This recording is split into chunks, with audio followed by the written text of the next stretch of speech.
TRS పార్టీకి అనుకూలంగా BRS నాయకులకు అనుకూలంగా ఇచ్చుకున్నారో దానికి నిరాసనంగానే ఈ బైక్ ర్యాలీ మొన్న ప్రెస్ మీట్ ఇవ్వడం జరిగింది. దానికి బీఆర్ఎస్ పార్టీ వాళ్ళు ఒకసారి ఆత్మవిమర్శ చేసుకోవాలా.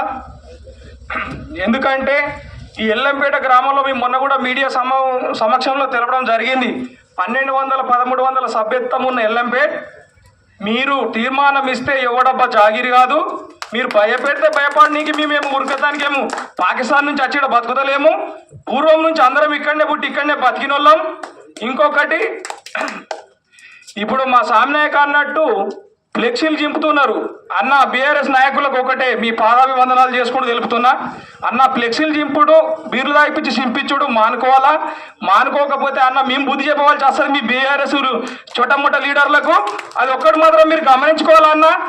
ఎందుకంటే భారత రాజ్యాంగం కల్పించిన హక్కు ఎవడబ్బా జాగిరి కాదు. ఎవడు పార్టీ పెట్టుకుంటే వానికి భారతదేశంలో హక్కు ఉంది. ఒకటి పార్టీ జెండా నిలబెట్టుకోవడం, పార్టీ జెండాను భుజం మీద మోయడం. అది ఒక్కటే. గమనించకపోతే మాత్రం గమనించే రీతిలో మేము బుద్ధి చెప్పవలసి వస్తుంది. ఆ బుద్ధి మీరు చెప్పించుకోవద్దు. మాకంటే పెద్దలు ఉన్నారు, కొంచెం మంచిగా మర్యాదగా మాట్లాడి కూడా నేర్చుకోవాలని మేము తెలుపుతున్నాం. అదొకటి. ఇంకా మీ వచ్చిన కొత్త పట్టాలు, ఎస్టీకి వచ్చిన కొత్త పట్టాలు రద్దు అవుతాయి. మీకు గృహలక్ష్మి 3 లక్షలు రాదు. మీరు అన్నా అనుకున్న బీఆర్ఎస్లు ఎంత మాప పెట్టినా 3 లక్షల గృహలక్ష్మి పాస్ కాదు. అది పేలే, మీరు కూడా పేలే.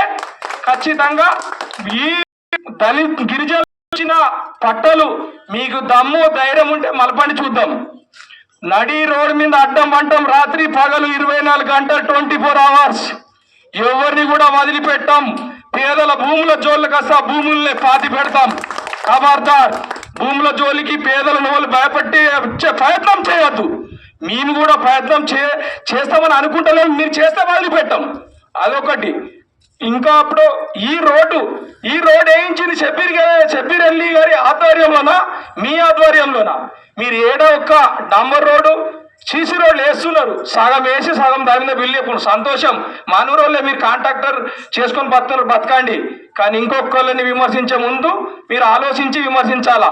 దానికి అన్న ఎల్లంపేటకు కూడా ఒక చరిత్ర ఉంది. మాచారెడ్డి మండలానికి ఒక చరిత్ర ఉంది.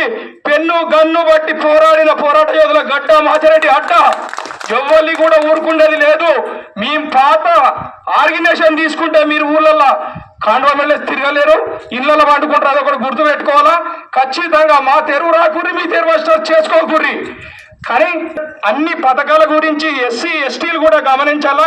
నిన్న చేవేళ్లలో మీ రిజర్వేషన్ గురించి చెప్పారు. దాని గురించి మా పెద్దలు, మా లక్ష్మణరెడ్డి బాబు గారు, గణేష్ అన్న గారు చెప్తారు అని చెప్పి మా కాంగ్రెస్ కార్యకర్తలకు అలాగే పోస్టర్లు చింపియకుండా ఉండాలా. బీఆర్ఎస్ నాయకులకు కూడా ధన్యవాదాలు తెలిపి ముగించుకుంటున్నాను. రాజుగారు